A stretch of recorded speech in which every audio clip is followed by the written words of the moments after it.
واضح. لا ملتزم لا انه لا يعني ملتزم انه متى تكون ليله القدر، ليله القدر احييها. لا سابقا كنت هاي الامور ملتزم ليش حاليا بيها. لا شيخ؟ ما يعني علاقتي ليلة اختلفت القدر مع رب خير. العالمين. ايش صارت؟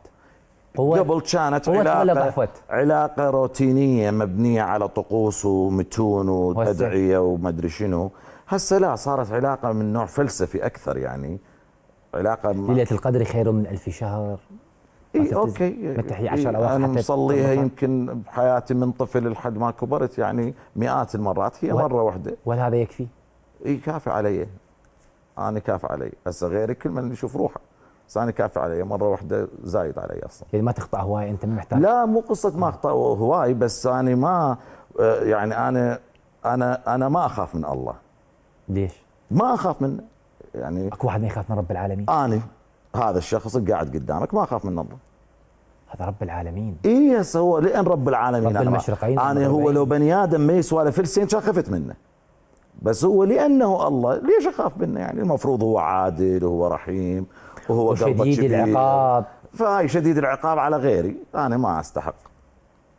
هيك انت بار بالوالدين وملتزم بصلاتك الخمس، ملتزم يعني ارجع اقول لك هسه هاي قصه ملتزم بالصلاه وما ادري شنو، التزمت بما يكفي من طفل لحد ما شيب راسي. حاليا ما ملتزم؟ لا، علاقتي تغيرت بالله، مو جاي اقول لك. شيخ البعض ما يقول عنك انا اسف جنابك ملحد راح. يعني البعض ما يقول الناس هل جنابك ملحد؟ للاسف لا. ايش بيك مصدوم؟ للاسف لا، مو ملحد. شيخ هذا رب العالمين، كيف تقول انت كنت معمم وشيخ؟ ايش جاي اقول انا جاي اقول لك انا مو ملحد للاسف. للاسف كنت تحب تكون ملحد؟ لا مو قصه احب، بس الناس تقول علي ملحد.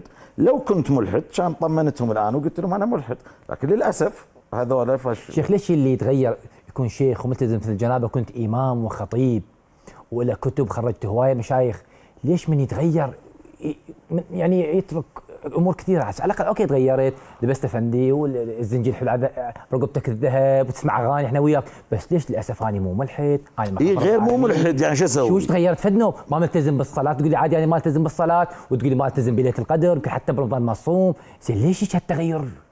ليش؟ ارجع اقول لك يعني انا كنت اؤمن برب اخاف منه، اشعر به بسرعه يصير عصبي، خايف احسن، بسرعه يقتلني، بسرعه يجلدني، بسرعه يحطني بالشوايه ويشويني يسويني تكه. تؤمن بعذاب القبر؟ هسه لا، ما هل يوجد عذاب قبر؟ اؤمن برب حباب حلو، قلبه كبير، رحيم، عادل، منصف. تؤمن بعذاب القبر؟ بوجود عذاب القبر؟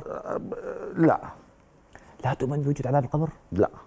والحادثه اللي وردت عن النبي عليه الصلاه والسلام بحادث القبر تنفيها؟ يعني مو بس انا فيها، هي محل خلاف عند المسلمين. كيف باكر الله يحاسبنا؟ الحساب موجود ولا همنا؟ يعني شوف، هو الحساب شنو هو؟ يعني هو انت تقول لي كيف الله باكر يحاسبنا؟ هو لما يجي باكر نشوف شلون يحاسبنا. مو البعض ما يقول انه ما في حساب اصلا، حتى مو قلت مرحله الحلقه لا اشوف شيء، لا تؤمن على القبر، يعني حساب باكر يمك لو ماكو. يعني انا اشوف تفكيرك. ها؟ اكو باكر حساب؟ هو احنا جاي نتحاسب بشكل يومي، يعني ليش ما اكو باكر؟ لا ما نتحاسب بشكل يومي. انا احكي لك الصراط بعد ما جاء الصراط وما قاعد نعبر من الصراط، ان شاء الله نعبر من الصراط المستقيم. هسه دخلنا نعبر من ضيمنا عود بعدين سهل على الصراط المستقيم. هيك لهالدرجه. بس لك سؤال في قلبي، انه انت